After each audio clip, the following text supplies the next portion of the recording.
Hello, everybody, and welcome back to another episode of How to Leave a Cult. I am your host, Brooke Walker. How to Leave a Cult is my biography from when I was 8 years old up until somewhere in my 30s, being raised in and living in a religious cult in originally Mesa, Arizona, but it then moved up to the Payson area. It was a church called the Church of Immortal Consciousness. It was run by Stephen and Trina Camp. And I talk about my experience growing up in that, the control that was within it, her trancing a spirit, being in a marriage that was put together in the cult, and a lot of stories that go along with it. I share this because I want people to understand a lot of what happens in cult, the feelings that you leave with if you've left a very high control religious group, and how to try to work some of those out. So welcome. You can always start from the beginning if this is your first episode. Right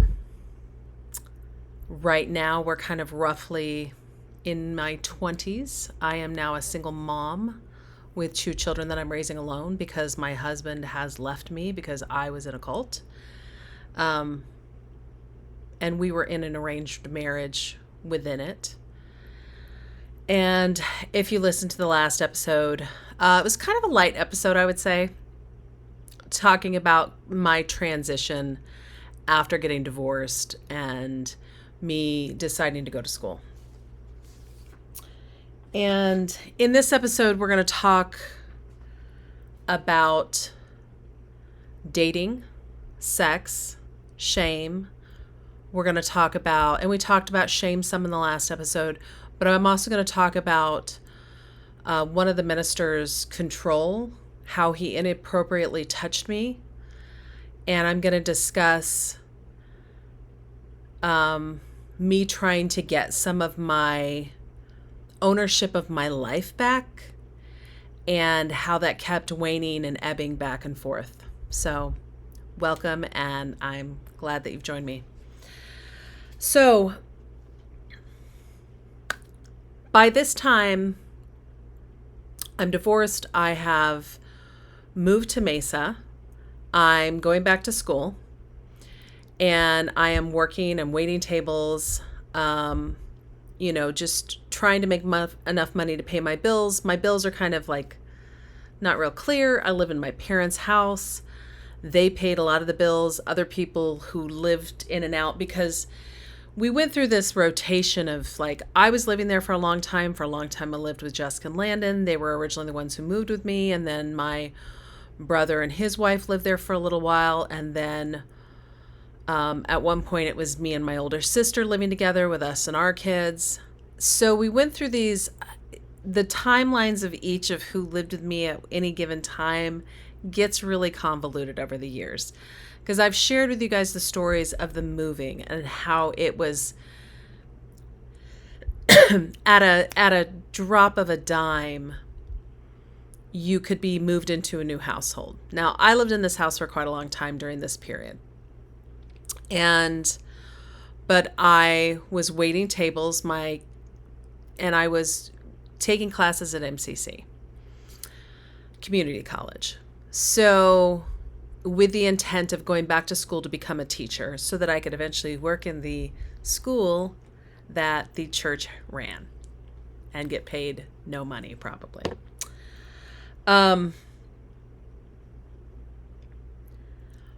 I realized I had this realization after doing this for a year or two and kind of getting back into the hang of my life that school was going to take me a really long time. Waiting tables was just over broke. Although I still tithed every cent that I needed to tithe because that was what you were supposed to do. You always tithed. And I always tithed, but I was barely getting by and I was barely paying a lot of the bills. There was even times that I lived in this house, and this house was almost 2,500 to 3,000 square foot house, 5 bedrooms, huge living room, kitchen. There was times my dad wanted me to pay bills and be able to pay all the extra bills in the house, and I just wasn't able to do it, especially in the middle of the summer. Like, the air conditioning bill was beyond my means, especially on top of like kids and groceries and all the other things that went along with it. So I'm trying to figure out, like, what am I going to do now? How am I going to, I can't sustain going to school for the amount of time it's going to take me to get a degree to become a teacher. So I'm starting to look at other options, and I started looking at becoming a nail technician. So actually doing acrylic nails. These are not acrylic nails, but if you're watching this on YouTube, I'm showing my nails. So for me to make that work, I had to get a bunch of things in place. It would be full-time school. So instead of taking 2 or 3 classes like I was at community college, it would be full-time. My daughter has to start going to kindergarten, which she was. I have to be able to go from whatever time in the morning to early afternoon. And I also am going to need daycare, which I can't afford, but I start looking into like state-assisted daycare. I was on Access, which was insurance at the time. Now, you got to remember, I divorced. I don't even think I was getting child support at this point. My ex had dipped out to the point that, like, I had no idea where he was or what had happened to him. And he never passed, I think, a month during our divorce. He never saw the kids. So he just dropped out. So when I say I was a single mom, I mean I was a single mom. I occasionally was able to find a babysitter, assuming like my sister would watch my kids or, something like that. I didn't have the ability to go out. So dating was not something I did. I did not date. I did not have sex. None of it for like 3 years. And it was just not even, it wasn't even high on the priority list. It wasn't even something I was really thinking about. And my relationship, I felt so tainted by my whole relationship anyway. And I was very aware of the fact that I was, in my young 20s, and I had 2 small children, which I was aware of the fact that that was not something that was real attractive for a guy close to my age. And there was, excuse me, there was also the whole piece of, like I've said this before, the way that women were looked at in the church when you were a single woman. And so I was trying to be everything other than that. I was trying to do a really good job, be a really good mom, and find a way to financially support myself and my children so that I wasn't a burden to anybody else. So I've got to figure out how, if I'm going to go to school to become a nail tech, how I'm going to make all this stuff work. So I can get on state-assisted daycare if I can get all these things in place, which means I have to work a job that I'm working a minimum of 20 hours a week. And then, but I'm also trying to figure out, like, how am I not going to leave my kids a million hours, right? How am I going to go to school full time and work a 20-hour-a-week job? So I can't keep waiting tables. I end up finding a position at a gym daycare. And the girl who ran the daycare at this gym was as sweet as can be. And I told her exactly what I was looking for. And she said, absolutely no problem. She goes, I can work you 20 hours to make sure that you cover all your bases and you do what you need to do. And you can bring your kids to work with you. So I'm like, perfect. Here's something, I don't even have to leave my kids. So my kids go to school during the day, an extra couple hours they go to daycare. I pick them up, take them to work with me, and I'm not like just not seeing my kids 24/7. So I'm like, perfect, I'm going to be able to go back to school. So I start going to school to become a nail tech.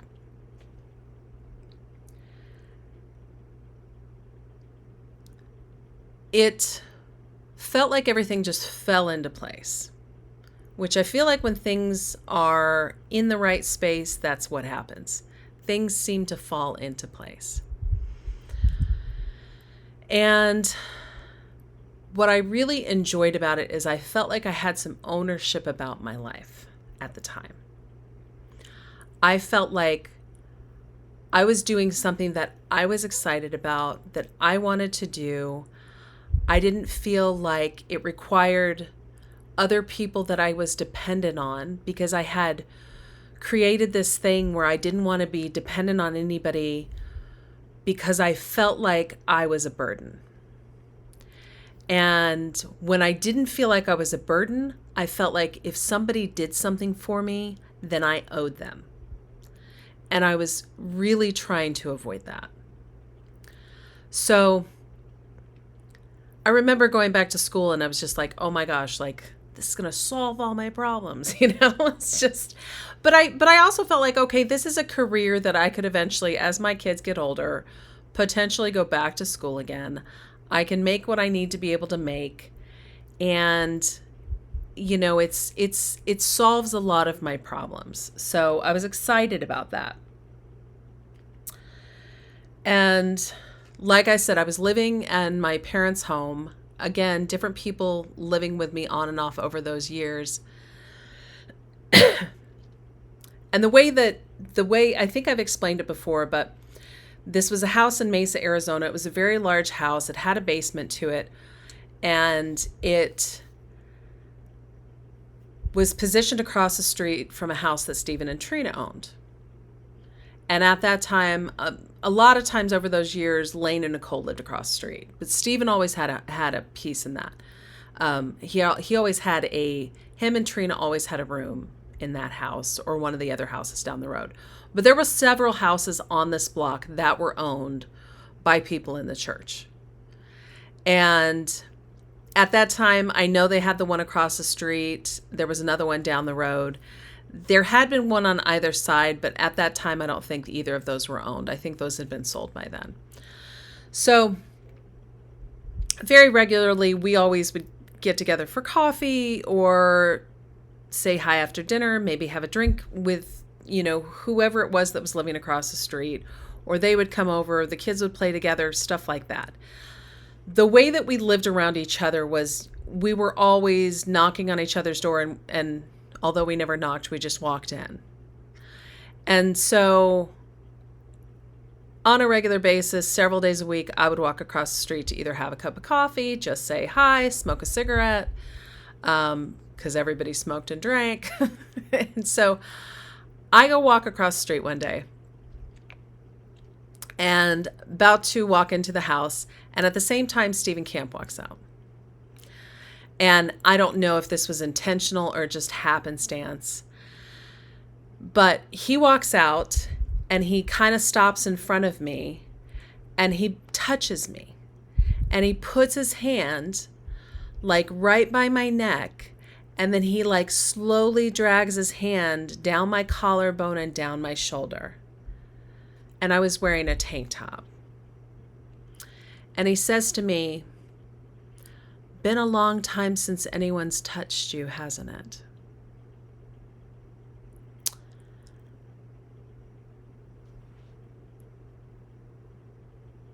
I remember that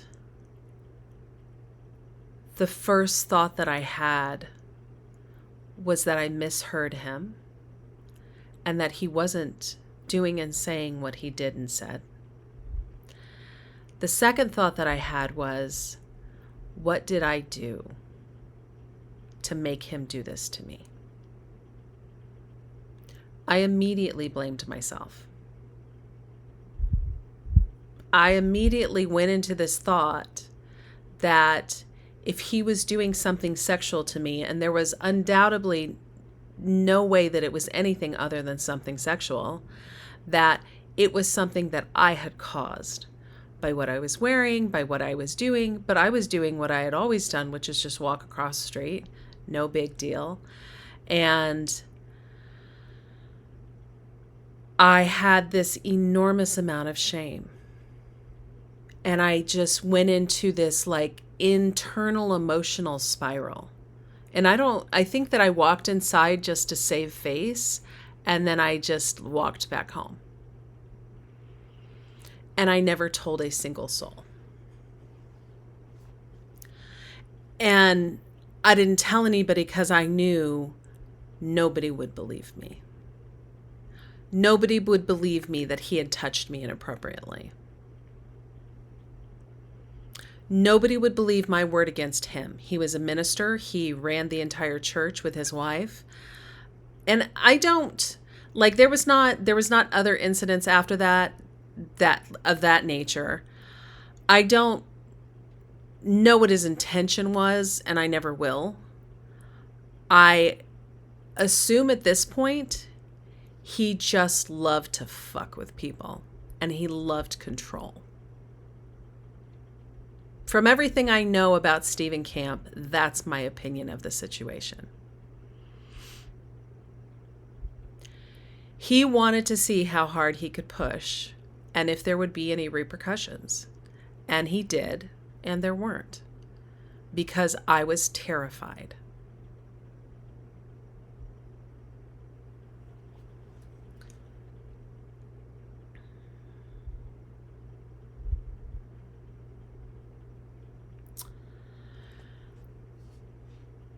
So along with like all the things that I had going on in my life and feeling like I was beginning to like get back to having some ownership of who I was and ability to support myself and support my kids, there was always this shadow of the way that he could impart himself into everybody's life. And there was this place where it's like, the only way I know how to explain it is like, I feel like Stephen Camp knew that he could tell people to jump and people would respond with how high. Most people. You have a handful of people who left because of those moments, but those of us that stuck around, I mean, and to some degree, it was only a matter of time. But I mean, I wasn't going anywhere. I had nowhere to go, and I had no ability to go anywhere. And again, he does something of a predatory nature. I would consider it predatory. And I wouldn't call Stephen, I wouldn't say that, you know, it's not like he grabbed my ass or, you know, touched my breast or anything like that. But he knew what he was doing. He did it intentionally. He absolutely knew that I had been single because he knew everything going on. And and he would get information from people when he wanted it. If he had a question about what was going on, all he had to do was ask Trina about what my mom had said about me. He could ask my dad about something, or he'd ask his daughter Jessica about what was going on in my life. And that was the way that he got into things and he controlled things. It was sometime shortly after that I'm going to say what I think happened, because this is what happened a lot. But maybe it did or didn't happen specifically in this situation. So what would happen very often is Jessica would go over and start visiting with her dad, and they would start gossiping and bullshitting and doing what they do. And then he would all of a sudden call people over to get them involved in the conversation. So shortly after that, I get called over and he starts, you know, and he would just he had this very like, you know, like he would like, he was just having the time of his life fucking with people.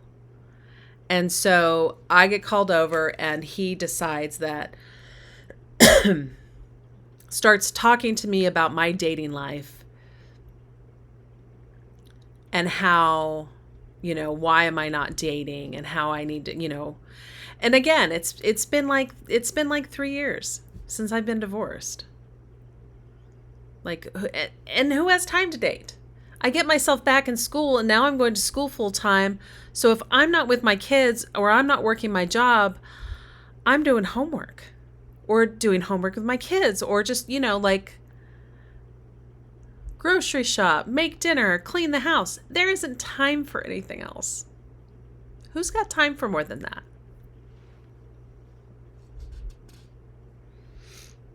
So I slowly got into dating a little bit after that. And then there was this incident where there was a trip to go down to Mexico. And we head down to Mexico, and it was me and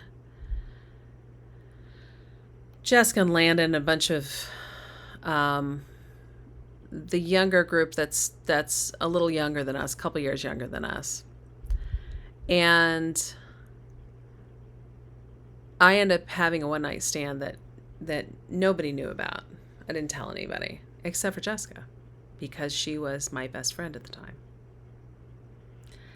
And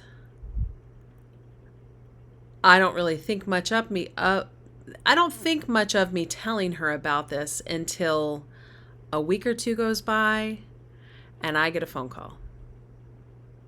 And it is the massive disappointment in what I've done. And then my dad sits me down. Again, I'm in my mid-20s. I'm a single mom with 2 kids. And my dad sits me down and he wants me so there was this whole, for you to it was like you had to confess all your sins, which meant you had to tell the whole story to somebody. So my dad sends me down to start questioning me about this. And I fucking had a meltdown. And I was like, Dad, I'm not fucking talking to you about this. I slowly would have these things that was just, it so surpassed boundaries, even on the most minor of levels. And I was like, Dad, I'm not talking to you about this. I absolutely will not tell you about what happened. And I felt so devastated and I felt so crushed by the fact that Jessica would run to the ministers and tell on me. And, but she did that shit all the time. And of course I can't be mad at her. There's no way to have some kind of repercussion with our relationship because she's consistently exemplified for being more spiritual because she is basically her parents' rat. And Stephen used her for that. Stephen always used her to get information, and then she was consistently protected. So I can't do anything about that. And then I totally tell my dad that absolutely am not having a conversation with him about this one night stand I've had. And then I end up my sister and Summer, which it's not the first time they've been called over to handle me. My sister and Summer are called over to handle me and, this incident and, talk to me about and explain to me about, spiritually what is and isn't okay sexually in the family. And obviously one night stands are obviously not allowed because that means I'm sleeping with somebody else's husband. And that means that I'm, not saving myself for my husband and just all the insane shit that would go on. And it just was a fucking train wreck and a shit show. As it always was. That was never anything different.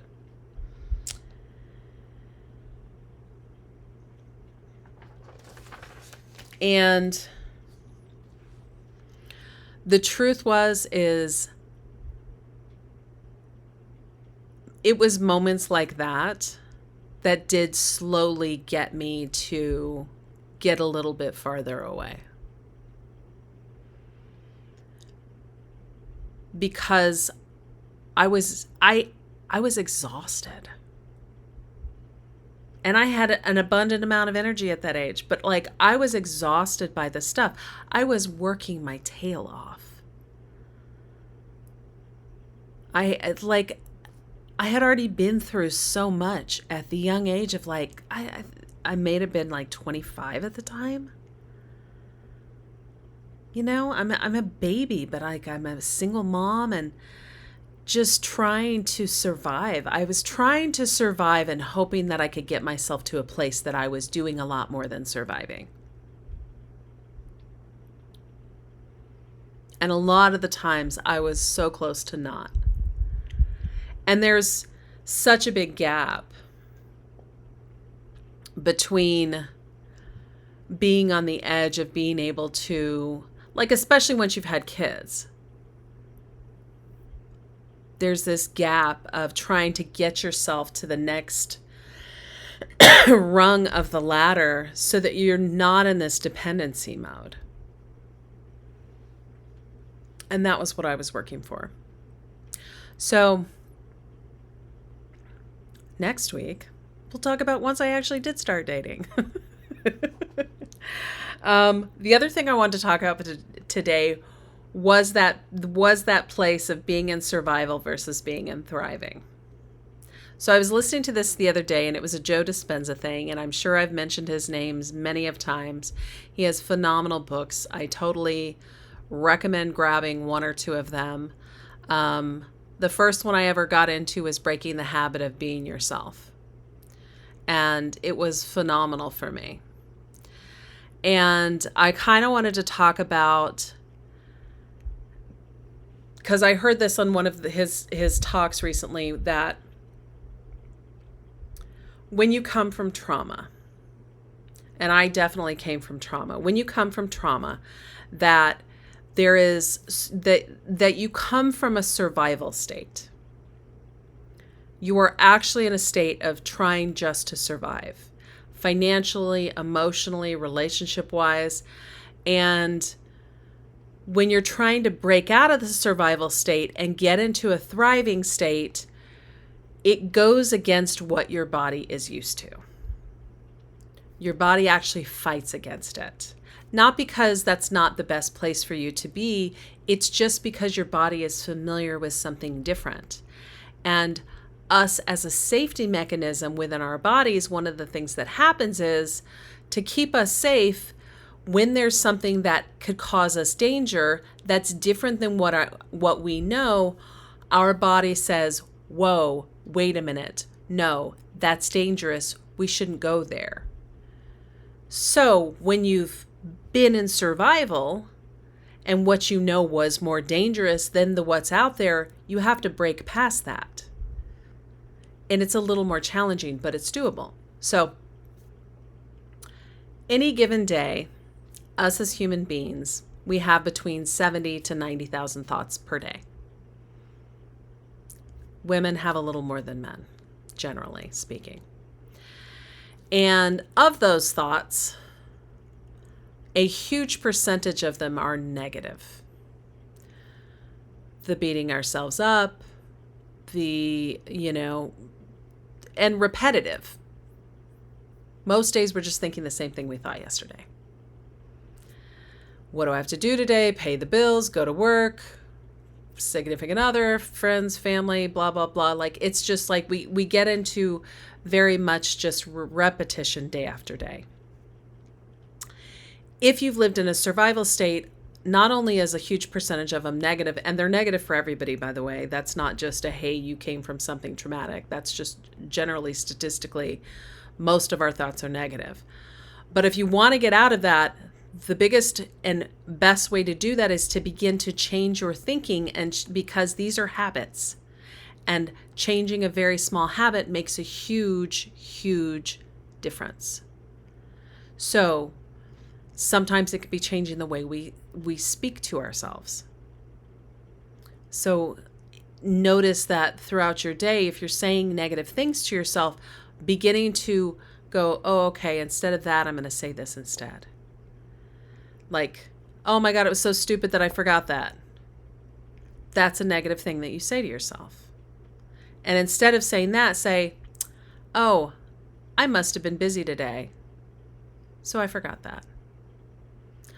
I have so many things going on in my life, And I'm so fortunate to be lucky to have so much. So I forgot that. I have little, it could be something like I have little kids and they are so excited to get my attention that I forgot that. Like, there is a legitimate positive reason why you do the things you do, most likely. And if you can begin to use those to begin to change the way that you speak to yourself, it has a profound effect on the way that you see yourself.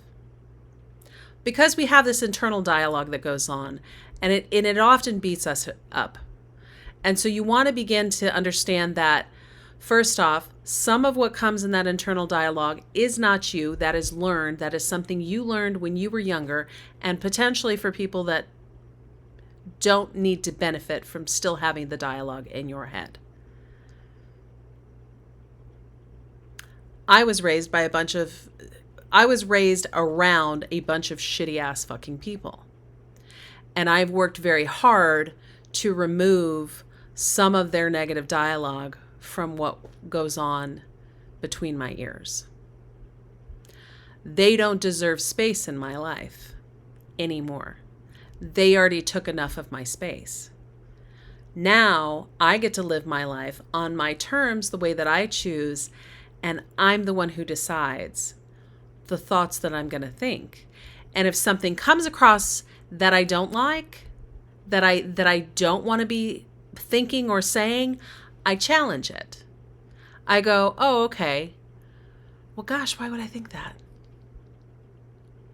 Where did that come from?